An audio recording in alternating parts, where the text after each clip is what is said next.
Hi mga mi, for today's video nga ay gagawa tayo dito ng ating shawarma. Dahil pwede din natin ito ipang negosyo kahit nasa bahay ka lang. Kasi kahit wala kang machine ay pwede ka nang gumawa ng gantong shawarma. Tapos ituturo ko din sa inyo kung paano nga gumawa ng garlic sauce at itong napakadaling cheese sauce natin. Kaya wag na natin patagalin, mag-umpisa na tayo dito magluto ng ating ground beef. Mag-gisa muna tayo dito ng 4 na pirasong bawan na ganyan ang size. Tapos isunod na nga natin itong 1/8 kilo lamang ng beef. So bali nabibili pala ito mga min sa grocery store. Bali mapapansin nyo pala dito na habang hinahalo nyo nga ito ay lumalabas yung mantika ng ating beef. Saka naman natin lagyan ng mga pampalasa gaya nitong 2 tablespoon ng oyster sauce, 2 tablespoon ng soy sauce at 2 tablespoon naman ng ating brown sugar. At ang last ay itong salt and pepper. So depende na nga sa inyo guys kung ano nga bang gusto nyong lasa. Then paghalu-haluin lang natin ito para mahalo talaga yung lahat ng mga ingredients na ligay natin. Tapos saka naman tayo maghintay hanggang sa maluto ito. At para naman sa ating pita, ito pala yung ginamit ko. Pinainit ko nga pala siya dito sa ating kawali dahil galing pala ito sa aming freezer. Tsaka para din medyo toasted ang ating pita, diba? Ang next nga natin gawin ay kung paano nga gumawa ng ating garlic mayo na sauce. Ayan, naglagay lang ako dito ng 220 ml ng mayonnaise at nasa 2 tablespoon naman ng minced garlic.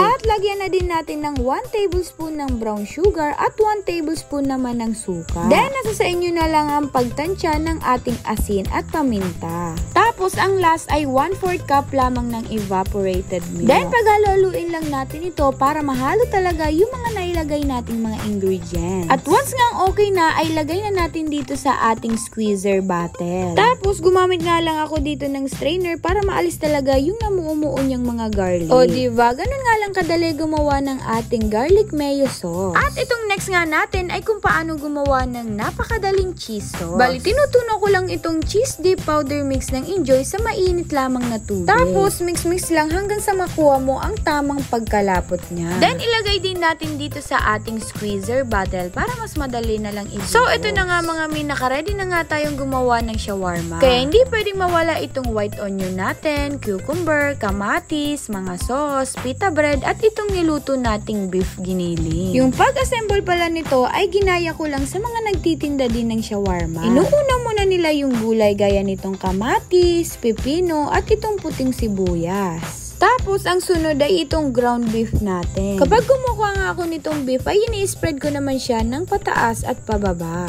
Para kapag kinain natin, ay meron pa din tayong nakakaing laman, diba? Sunod naman nga nating ilagay ay itong mga sauce natin, gaya nitong garlic mayo at itong cheese sauce. Tapos, nirap ko lang siya ng paganto. O, diba? Ganun lang pala kadali gumawa ng ating shawarma. Kaya kung nagbabalak nga kayong magnegosyo ng shawarma na hindi gumagamit ng anumang machine, ay pwede na munang ganto. Kaya naman ito na nga mga mima ay hindi ko na mapigilang hindi matikman itong ginawa nating shawarma. Kasi unang kagat mo pa lang talaga ay lasang-lasa mo na yung loob niya. Tapos yung sauce nga ang ginawa natin ay bagay na bagay talaga dito. Sa mga nagbabalak ang magnegosyo o kaya naman ilagdag to sa paninda nyo ay pwede na kayong magsimula. So bali ilalagay ko na nga lang yung costing at yung mga links kung saan pwedeng mabili yung mga nagamit ko dito at kung anong brand. O ayan diba, makikita nyo nga na sarap na naman ako sa ginawa kong shawarma. Kaya yung iba nga dito sa amin ay abang na din talaga. So kung gusto nga itong itry guys ay itry nyo na. Kaya yun lang guys. Thank you for watching. Bye-bye!